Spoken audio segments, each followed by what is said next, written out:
Hey you, and welcome to this video where I will help you out how to set up the volume profile on CR chart. And for this we click on the right mouse click and then we go to studies, and then from here we search for volume by price, and then right here we can click here on volume by price and then double click on this. And now if you click here on apply, you will see right here the volume profile.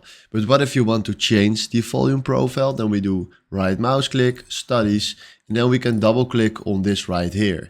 And then from here you can change literally everything that you want. So if you go to subgraphs or alerts, now you can also change here everything that you like, and also the same here for settings and inputs.